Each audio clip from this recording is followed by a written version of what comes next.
two young ushers got here this morning and they were wanting to help the pastor out.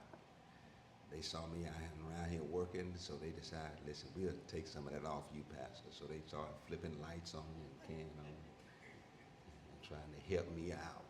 And I really appreciate them for that and for wanting to be helpful in getting things ready for you. We're here early working to get things ready for you. I want to look at this particular story now. Andrea, this story is familiar to us because of what happens on the altar that Abraham builds. And most of the story is celebrated in the fact that God intervened before Abraham sacrificed his son. That's really what we know this story for.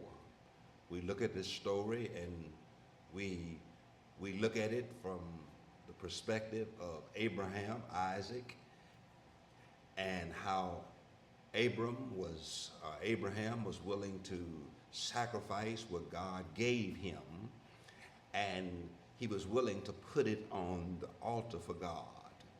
And we also celebrate the fact that Isaac was willing to be sacrificed. And Ralph West wants us to know that Isaac wasn't a little boy, but he was almost 18, 19, or 21 years old. And he had to be willing to be sacrificed. He could have fought it, but he laid up on that altar willingly, and he was able to become the sacrifice for his father to offer to God. That's what we focus on, the altar event in the text. We look at that and we celebrate that, and we should celebrate that because it is a demonstration that Abraham was willing to give back to God what God gave to Abraham. We look at that because that's an extraordinary lesson for us, that whatever God gives to us, we ought to be willing to give it back to God. And that's the celebration that we read in the narrative. And it's something worthy to be celebrated when you look at that particular sacrifice. Really, when you look at how Abram got what he got to sacrifice, that's even more of a celebration. If I had time, I'd back up and give you a little details of how we got to this point, because the events on the altar that Abraham built are worth celebrating. But if that's all you celebrated, you would really miss the meaning of the story, because the sacrifice on the altar is something to celebrate. But think about how Abraham got what he got to sacrifice in the first place. It was a son that he didn't think he could have by a woman who he thought couldn't produce. When you look at the story and you go back and you track the events leading up to the altar on the sacrifice, you'll be even more fascinated, because it teaches us one thing about God. What it teaches us is what God, the angel of the Lord, said to Sarah: is there anything too hard for God? And you and I know that there is nothing too hard or impossible for God. Now, don't y'all sit up in here and act like God ain't done some impossible things. Some things beyond possibility in your life. Now, if I were to just take poll and to do a survey, you can think of at least 2 or 3 things God has done in your life that is beyond possibility, human possibility, that you could celebrate this moment. You think about some things that, listen, I'll give you time. Because see, you ain't happy enough. Because I really need you to hear me and focus on me this morning and focus on the words that I'm preaching to you, because I really want you to take time in this sermon to celebrate that God moved beyond human possibility and done some extraordinary things in your life. Because, see, you got to really know when to shout and what to shout about. Not the things you could do, but the things that only God could do. Listen, I'm thinking about some things right now. I'm just sitting back, as Harvey Watkins said, taking inventory and thinking about some things that only God could do. Let me bring it home to you. Old school. He was a way out of no way. He opened doors shut in your face. When the doctor said no, God said, I'm telling you, when you look at the events before the sacrifice on the altar, you will be absolutely impressed and fascinated how he got the sacrifice in the first place. Beyond childbearing age, and Sarah with a womb that wasn't producing, it was barren, and God showed up. And look, even when they messed up and interfered in what God was going to do, God didn't hold that against them. That's something else to shout about. Ain't God straightened out some of your messes and did not withhold what he was going to do for you, even though you put your hands in what he told you not to put your hands in? See, y'all got to know when to shout. Because I'm telling you, he's done some impossible things that you didn't think he could do, but he done them anyway. But not only that, when you interfered in what God said he was going to do, he didn't hold that against you. Because if I was God and Sarah done what she done and Abraham done what he done, I wouldn't have kept my promise. But God kept his promise, even though all I'm really trying to say is he looked beyond all of my faults and saw my needs. I'm just trying to tell you about the events before the actions on the altar that Abraham built. That God did not hold the mistakes they made. And then I really wanted to drop this one off, Dora. You know, before they ever got to this promise, Abraham lied about Sarah being his wife. I'm just trying to tell you. But God didn't hold that. Boy, y'all need to act like y'all in church today. And think about the mistakes. I want you to think about the impossible things that only God could do. But think about all the mistakes you made and all the mess you created. And yet you blessed anyway. And God still been good to you. And God still providing for you. And God still show up for you. And he gave you another day. The sun rose and you got to look at it, and we used to sing that old song, shine on me. Let the light from the lighthouse. Listen, I didn't know what that song meant till I got a little older and the age I am now. And what the old folk were really just saying, just let the light shine on me. That means I'm still alive. To see the sun rise one more time. And I want you to shout, because really, if God had not looked beyond all of your faults, your failures, and your mistakes, and he blessed you anyway. Because the title of this sermon is God Will Provide. He provided beyond the possibilities that you could do and bring them out, but he did it also in spite of all the mistakes that you have made and the interference that you have done. And see, I'm shouting already. I'm just calm, but I'm shouting because he looked beyond. Amazing grace shall always be my song of praise. For he looked beyond all of my faults and failures. And some of y'all know you got some. And see, that's before he built the altar and offered on the altar of sacrifice. But that ain't what I want to talk about.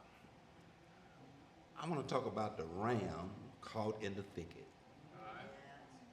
We focus so much on the altar and the sacrifice on the altar that Abraham was supposed to give it back to God, that we forget the ram caught in the thicket. I'm going to make you shout in a minute because you don't get it, because that's what God has given you. But he's given you what he's given you because that's what he promised to give you. And really, I want to make this point to you. See, I'm trying to get you some shouting material. And here's some shouting material. God always keeps his promises. You might break yours, but God gonna keep his promises.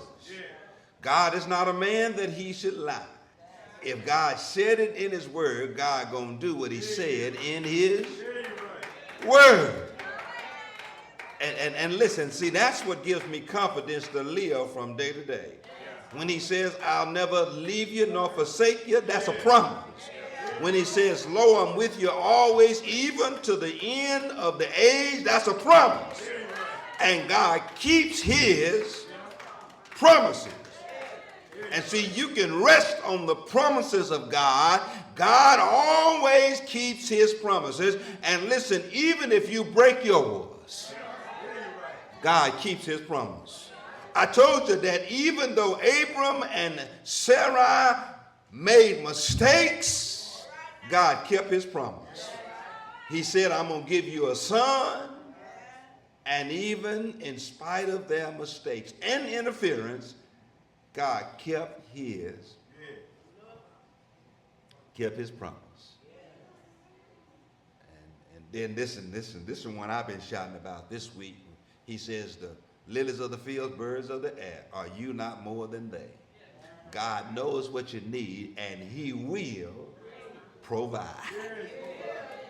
And David says, I've been young, now I'm old, but I've never seen the righteous forsaken. And some of y'all ain't been begging for bread for a long time. And you ought to shout about that. You got what you need and got what you want.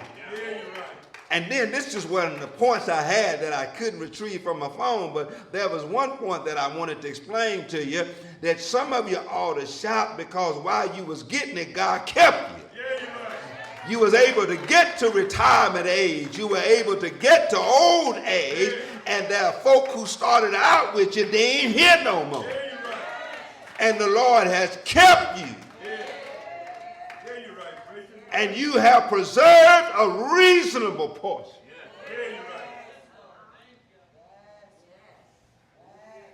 of health and strength. Don't make me start calling some of y'all out. Because in them factories you work in, some folk that started with you, that work with you, they ain't here no more. And y'all worked in the same place, doing the same job. But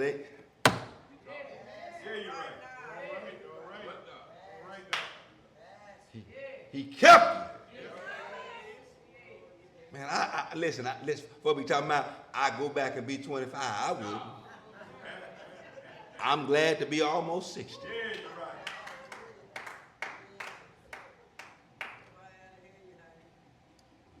And Wanda, you might be going to Jackson to the doctor and carrying on and getting all this care, and they might be watching over you to make sure that what you got don't come back and you don't get nothing else, but at least you're here to experience all that. Because there's a whole lot of folk that ain't here and wish they were here to get treatment because the disease took them out, but God. I'm telling you, some of you need to shout because God has kept you from hurt, harm,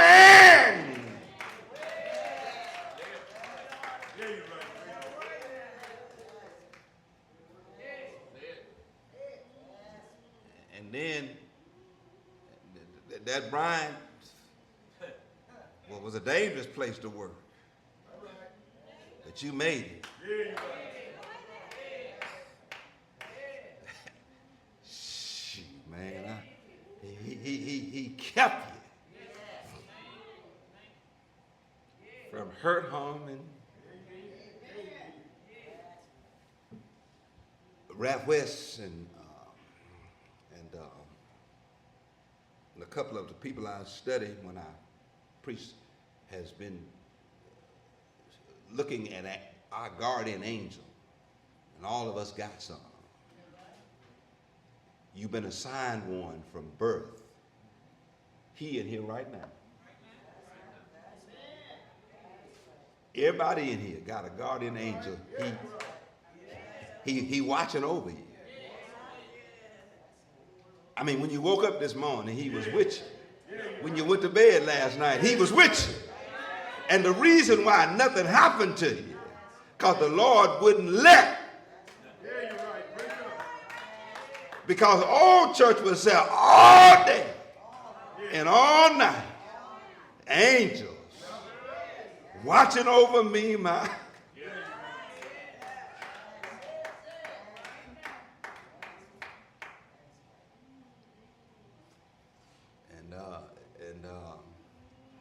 One commentator says, if you could talk to your guardian angel and you be talking to him and y'all be having a conversation and you be telling him what you're thinking for, to keeping you from and protecting you from, and then he started talking and telling you stuff you didn't know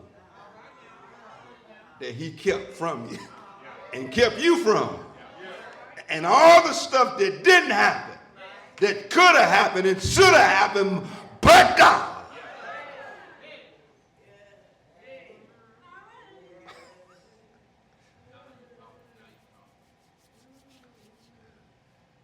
And I'm trying, listen, God will provide. And so this altar situation, this Isaac on the altar, is an event that we celebrate, but I want to talk about the ram in the thicket. Verse 13 says, Abraham looked up, and there in the thicket he saw a ram.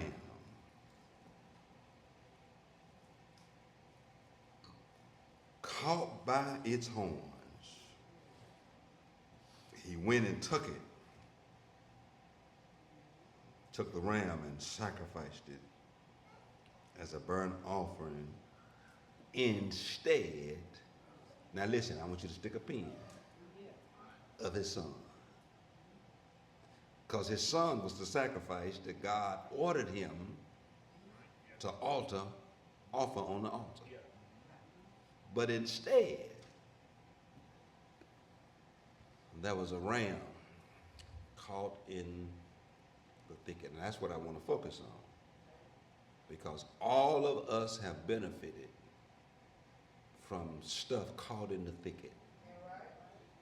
Stuff God provided that we needed, that we didn't know we needed, but he provided it on time. Okay, I'm going to stick a pin right there, because see, you didn't shout.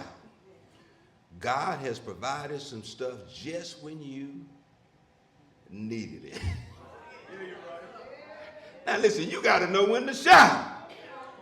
Dottie Peoples is right. He's an on-time God. Yes, he is. He may not come when you want it, but he'll be there right on.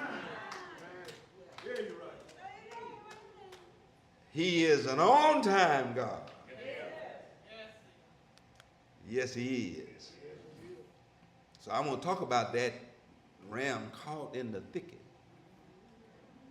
As Abraham has now laid his son on the altar, tied both his hands and his feet, and he has the dagger in his hand, and he is about to show God that what God has given him is not more important than God commanding him to offer it as a sacrifice. The question I was supposed to ask you is, what are you willing to give to God that God has given to you? First of all, everything you have belongs to God. You don't own nothing. And Job got to this perspective after he lost everything. I don't want you to have to lose everything to realize that everything you got belongs to God. Job came to the realization after he lost everything that naked I came into this world and naked shall I return. And if God has to prove to you and show you that everything belongs to him by taking everything from you, he will. Don't let God have to take from you for you to realize that everything belongs to him. Job didn't have that perspective when he had everything. When he had his children and his goats and sheep and his land and his property and all that material stuff. But after he lost it, he got a different, that's right, Butch, a good understanding. He said, when I was born, I had nothing, and when I die, I'm going to leave with it. And God will take from you to show you who it belongs to. And so Jesus says, don't get too attached to this material stuff, because it all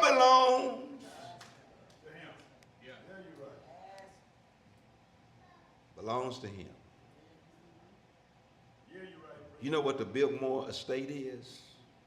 The Biltmore Estate is the largest privately owned home in America, built by the Vanderbilts. That's a big old house. Some of y'all got Biltmore tiles in your house because it's, they got all these products, but it's the largest residential property in the world. Biltmore, built by the Vanderbilts. Guess what? Who built it? They ain't here no more. They couldn't take it. Couldn't take it with them. And I'm telling you, all of this stuff. Okay, see y'all acting real arrogant right now. The house you live in belongs to God. You're going to leave it behind. The clothes you got on, even the ones they bury you in, you're going to leave it behind. The money that's in your bank account, you're going to leave it behind. It makes you feel good and you got a lot of confidence because you got a little in the bank. But in the end of the day, you leaving it behind. You came in broke, you're going to leave broke. Because your money don't mean nothing to God. It means something to you, and it makes people see you in a different light, but in God's eyes, your money don't mean nothing. But how can you impress God with what you got? And the God that we serve, the cattle on 1,000 hills, is his. Not only does he own the cattle, but he owns the hill. It all belongs to God. And so Abram is about to sacrifice his son. And let me talk about this ram that showed up at the right time. This man is on, he don't even know what's going on, because he is heavy and foreboding about now having to give back to God what God has given to him. Now listen, if you don't think Abraham had a hard time doing what he done, you're delusional. You won't even make your children come to church. Grandchildren come to church. Nevertheless, tell them that you're going to sacrifice them to God. Because you remember the conversation between Isaac and Abraham as they were going up the mountain. And Isaac said to Daddy, now I see the wood.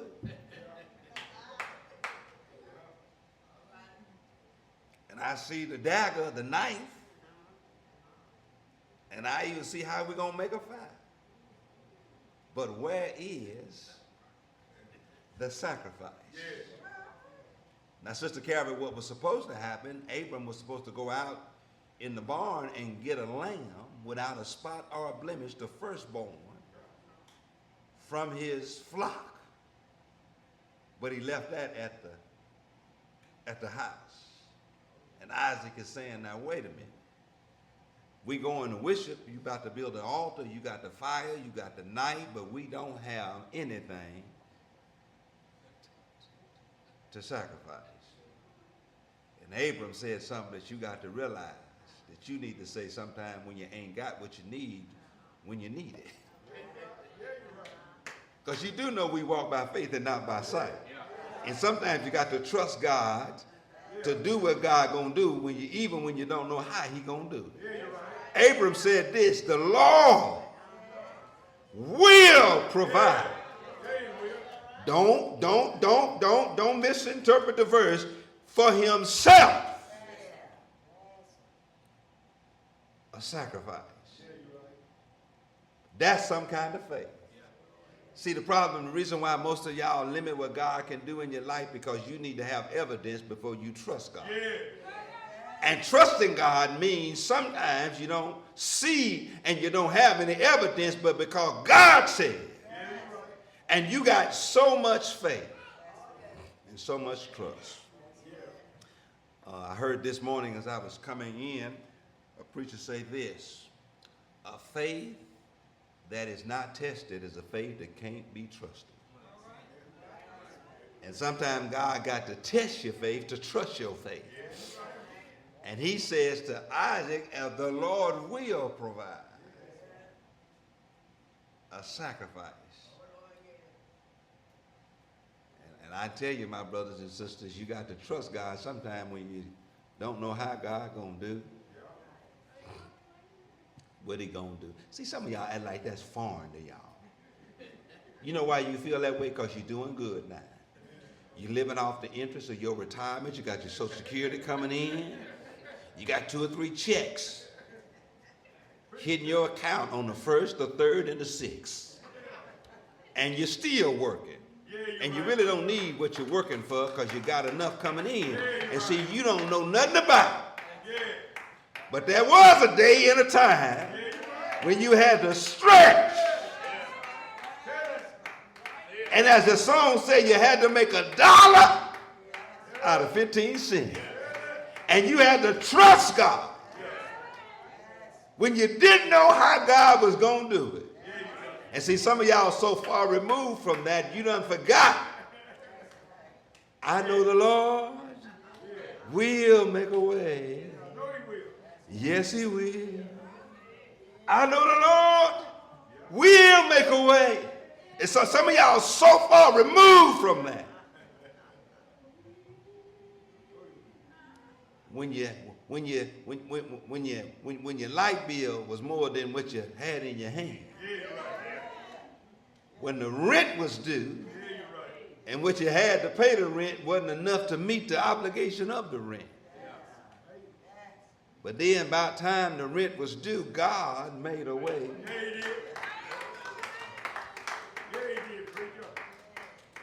Okay, that didn't make you shout. Okay, let me go on and do this. See, that didn't make you shout. See, some of y'all are over 60. And there was a time in America when black folk really couldn't get a loan to buy a house, but you did. When they was redlining you. And you got that mortgage back when they weren't really giving mortgages to black folk, but the Lord made a way somehow. And now you living debt free. Because God made a way, and when you bought the house, you couldn't figure out how you were going to pay for it, but God made a way some.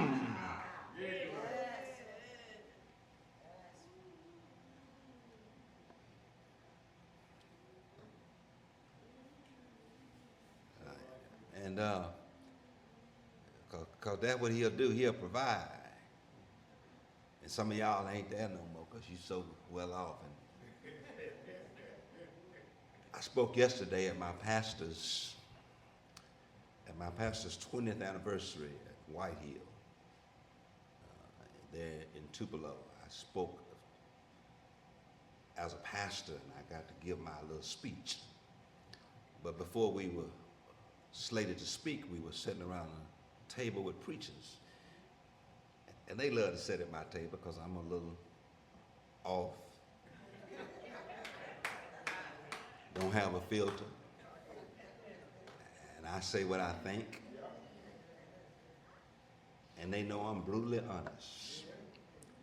And they was talking around the table, talking about their ministry. And they talking about, man, I ain't pastoring no church without working and having a full-time job and having all these streams of revenue. And I said to them, but I will, because it gives me an opportunity to trust God. For God to show up and do what he said he gonna do. Because I can't explain how God do it, but he do it. You know how he do it? Because every now and then, and more often than not, I look over and there's a ram stuck in the thicket. See, you don't know when to shout.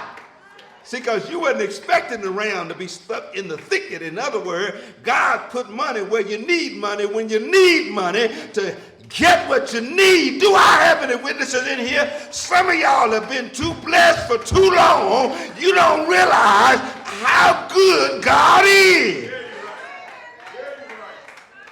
Sometimes you can have so much and life can be so secure. You can be so far removed. You know, when we were struggling, we really knew just how. See, that's one preacher was right. You remember when we used to sing them old Negro spirituals in our devotion?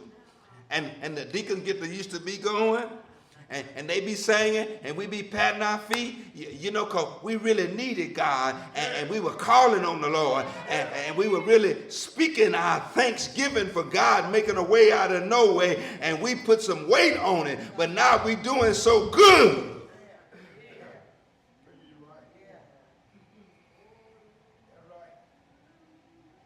But when we had that struggle and pressure on us, some of our devotional songs were birthed out of our struggle. Some of them old. Some old songs. Sting was telling me, y'all like them old songs. She said, y'all like Sting from New York. Y'all like them old songs. I don't know nothing about that.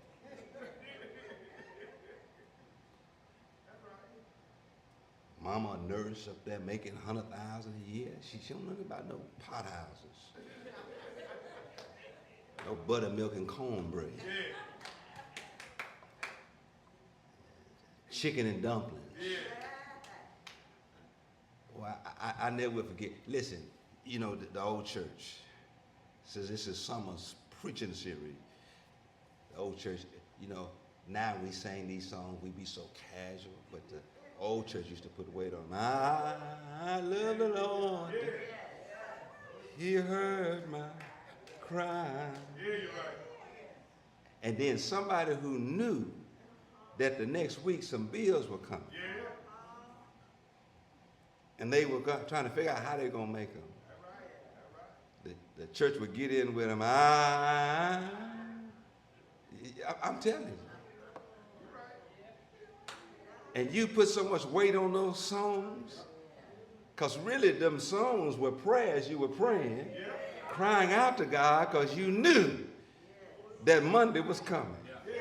And see, if you ain't like me and some of us don't remember how stressful it was, because see, at least Monday, the place you owed the bills were closed Saturday and Sunday. And the bill was due Friday. But you didn't have the money Friday, but so Saturday and Sunday they were closed. But you knew Monday was coming, and you still didn't know how God was going to do it. But somehow, some way, The Lord made a way.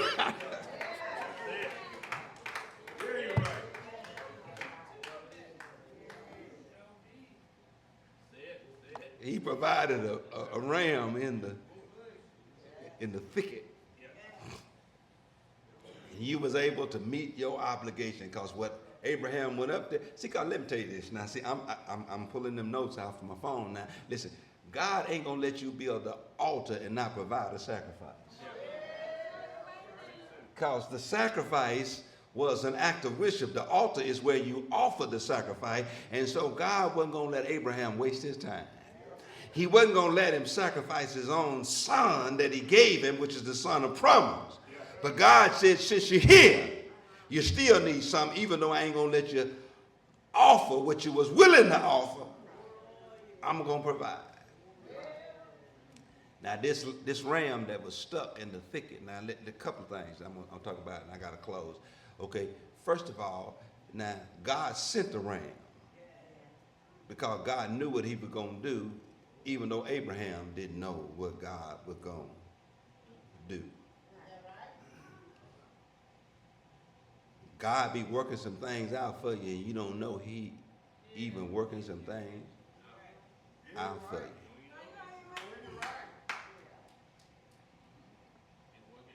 He be working, and that ram wandered into the area, and God sent it there. But then, the second thing, not only God sent it there, sister, my brothers and sisters, but it got stuck. Yeah. You know he'd have never got it if it didn't get. Man, y'all got to know when to shout. God sent it there, but it got stuck. His horn got stuck in the thicket, and so it couldn't go nowhere. You know why it couldn't go nowhere? Because Abraham needed it, and God sent it. God got a way of sending some stuff, and it get. Let me ask you this quick. Let me bring it to you like this. It's some folk that didn't want you to have what you got, and they done everything they could to keep you from getting it. Ain't it the truth what I'm saying? Promotion on that job, or even that job itself. And but God sent it. And you got it because it got stuck. God can get some stuff to you. So I went to Pastor Conley's banquet last night, so I drove last night way down here to West Point to celebrate his 9th anniversary banquet. And you know, I don't like that kind of stuff because I feel some kind of way. That they get the big white chairs and all that stuff. I don't get none of that stuff. I feel some kind of way. Then I was on my way home. And the Lord said to me, what you riding in? What you got on? Where you finna go park that car? What they got, you got. Now, they got some stuff they can celebrate, but you got some stuff. You know, the problem is we can't really rejoice because we always looking at what somebody else got. Sometimes you need to think about what you got and just celebrate God for that. It might not be as much, but at least it's something. I've never seen the righteous forsaken seed begging bread. And listen, you need to shout over what you got and not what you want.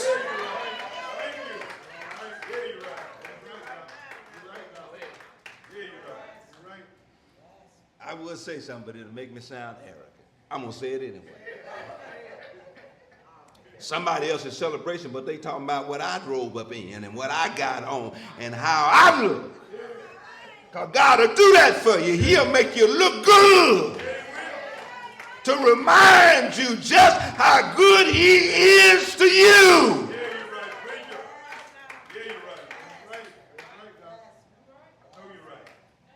I had a member this morning, I was looking on the camera, pulled up in a big old white truck, looked like a mobile home. God is able to do what God, and see, sometimes you just need to be like Shouting John Shouting John said, y'all ain't gonna make me stop shouting.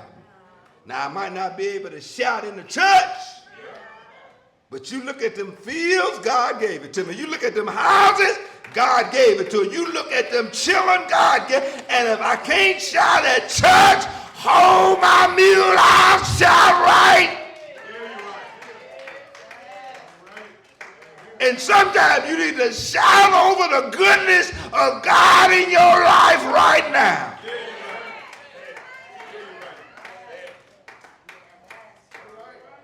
Shout over what you got, not what you want.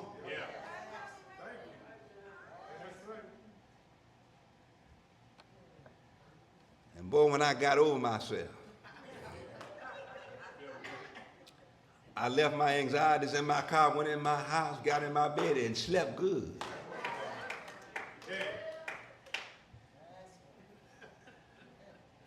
Because you got to start rejoicing over what you got. And so it got stuck. It got stuck. Here's one more shouting point. This is in the text too. That Abraham got to keep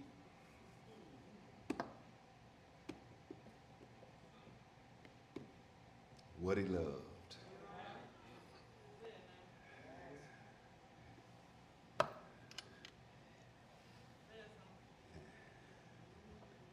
He loved that boy. And God wasn't going to break his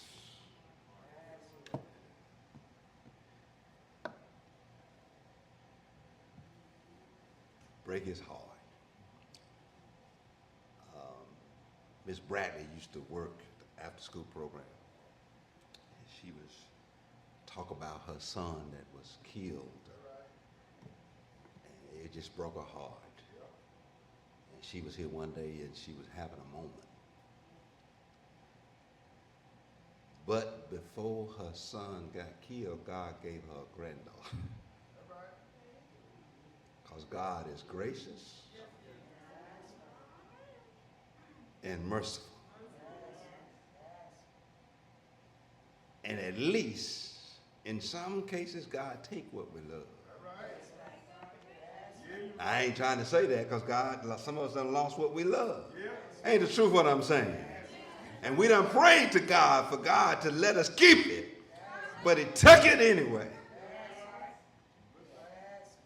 But in some instances, God let us keep what we love because he know we ain't ready. I'm trying to help y'all shout. He know you ain't ready to let it go.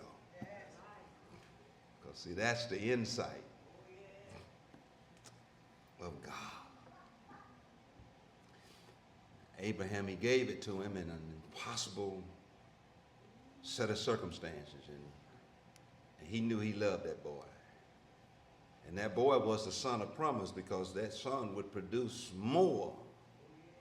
Two sons, Jacob and Esau. Jacob would have 12 sons that would be the founding of a nation. And God let you keep what you love. Okay, now, see, you couldn't shout over that.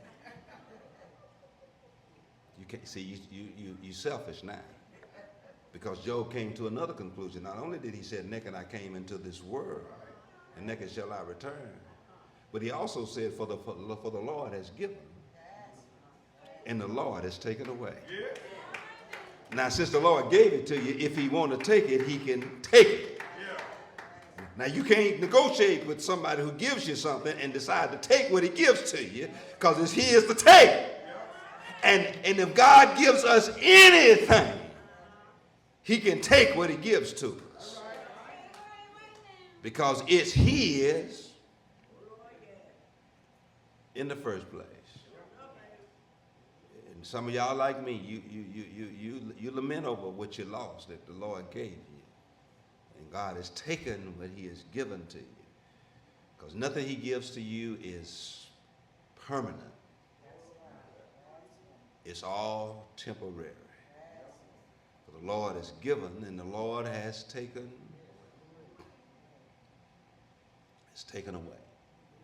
But the Lord let him keep Isaac and provided for him a ram in the bush.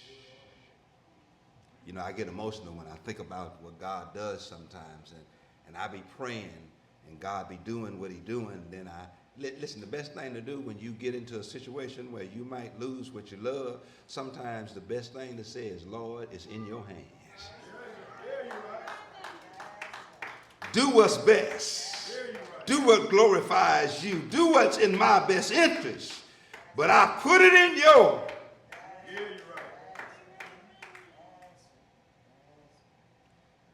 This is the part I want you to shout about now. God might have took what you love, but the thing about it is you didn't think you were going to make it after he took it, but you're still here. Boy, you didn't think you could live beyond that moment. And I've seen some of you lose somebody you love, and you were devastated. And some of you said to me, I don't know how I'm going to make it. But I'm still looking at you. You still coming to church. You still got faith. Yeah, you're right. Because the Lord didn't let you lose what you love. It's something about preaching these sermons. Sometimes you live as a pastor and you do so much for people and you are so engaged, involved in the lives of people. And the two trays in my church, I got two. And both of them are a demonstration of what I'm talking about. See, y'all got to know when to shout. And I remember both of them. And that's why I got so emotional, because both of them I remember. God didn't let them leave here. They both still.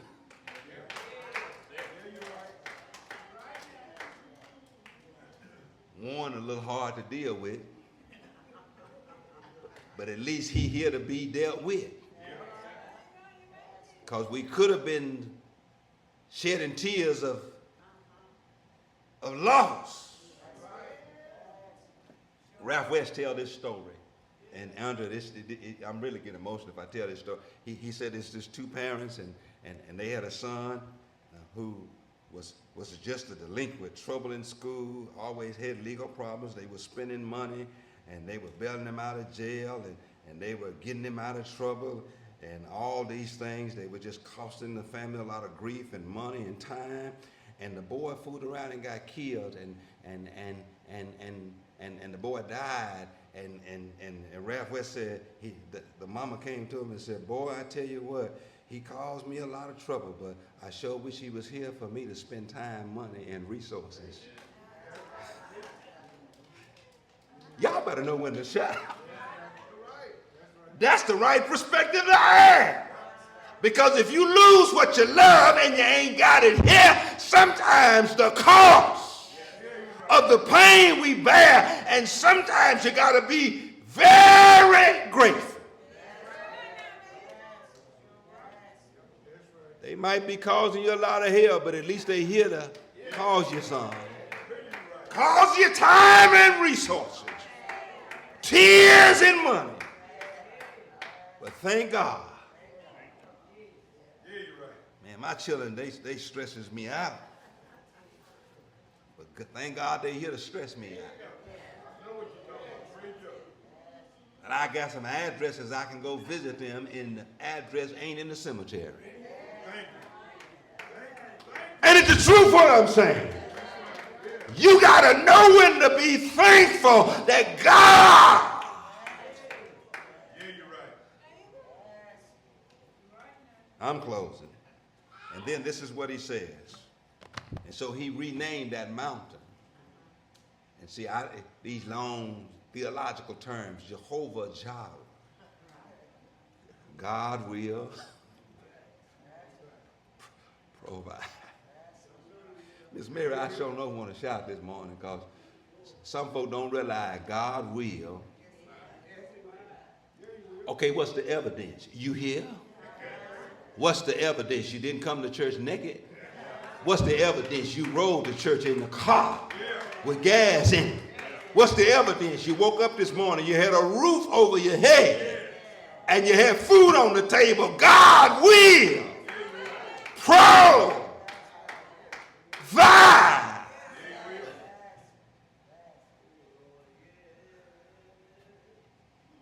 That's the evidence.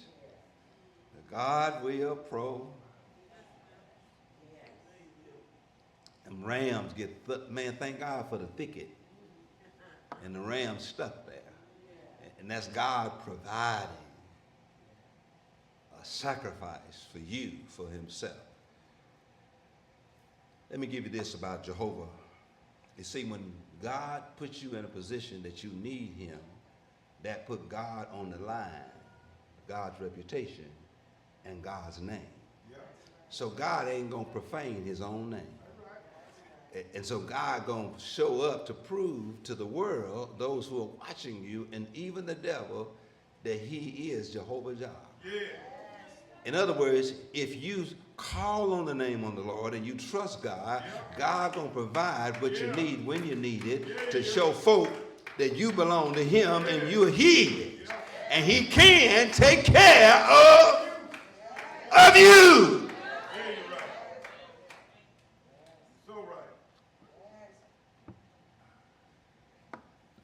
And so I'm going to close this sermon the way I heard a preacher close it. Sister Jefferson, most preachers close the sermon like this. I'm doing pretty good. And so are you.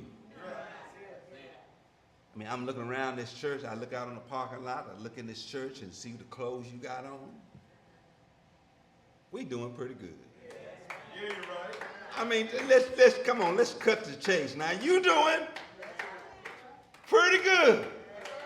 Now, I looked at what drove up on the parking lot. I know what's going to leave the parking lot, and I just about know what some of y'all leave, and I know what you're going back home to. The truth be told, you doing pretty good. Let me hold up. Let me think. Let me look around. Did nobody come in here on a cane or in a wheelchair? Everybody walked in here of their own strength. You're doing pretty. Pretty good. And did nobody walk up to me and say to me, Pastor, nobody in your immediate family circle, your family circle hadn't been broken. You're doing pretty good. I mean, you're doing better than what you think you're doing. I know you ain't got what you need. You ain't got no man, but at least you got a house to go to. At least you got girlfriends to go eat something with. And we had a discussion the other day in Bible study. Some folk agreed that it ain't good to have a piece of man if he ain't a good man, but others agreed I'd rather have a piece than none at all. But if you got one that you can at least talk to on the phone, you're doing pretty. Ain't the truth what I'm saying? If y'all can sit on the porch and hold hands and that's all you do, you're doing better than what you think you do. And all I'm trying to close this sermon to tell you, you're doing pretty. We're doing pretty good. God is providing. And so the two things that we have to close with is quit complaining and learn to be content. Numbers 11, it says God was angry because the people had a complaint. You quit complaining about what you ain't got and start rejoicing for what you do have. You know, most of the stuff you complain about is stuff you don't have, but you never look at what you do have. You complain about how bad your children are, but thank God that you got children to complain about. You complain about all this stuff, how bad things are, but think about you got it to complain about. Well, my son made me so mad the other day. I wanted to get out of my house and go walk to Pontotoc and throw hands on him. I ain't got the sense of a June bug. You ain't never gonna be smart as I am. Cause where you trying to make it, I already am. And they can't tell them nothing. And boy, I wanted to get him.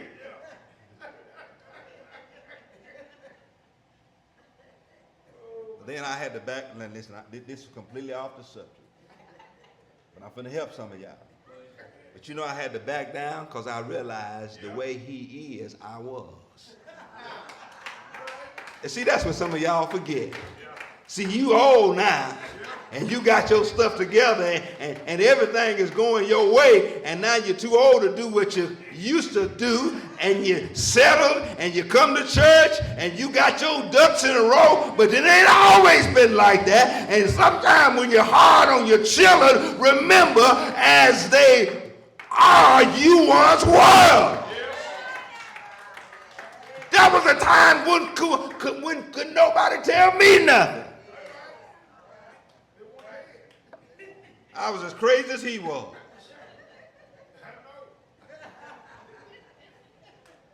So when I realized that, I said, man, let me leave this boy alone.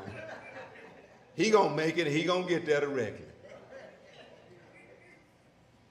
And so I stopped messaging him and texting him and arguing with him. I said, listen, that boy is just like I was. He'd take my tail in here and sit down. And look how I turned out. I finally got it together in the school of hard knocks. And some of your children start coming to church, and you have a better relationship with them if you stop judging them, acting like you ain't never been where they are. And listen, it took you a while to get it together, and now you 60, you come to church. It took you 60 years. And they ain't but 25. And you acting like they ain't going to the world gonna fall. Just give them time. And now you 60, you at church every Sunday. But at 25, you wouldn't. At 18, you would. Ain't the truth what I'm saying? And now you 60, you think the children ought to be acting like they 60. No, you 60. You ain't got nothing else to do but come. My children young. You just got to quit being so hard on them. The door of the church is open. I'm just talking. I'm just trying to help you. Every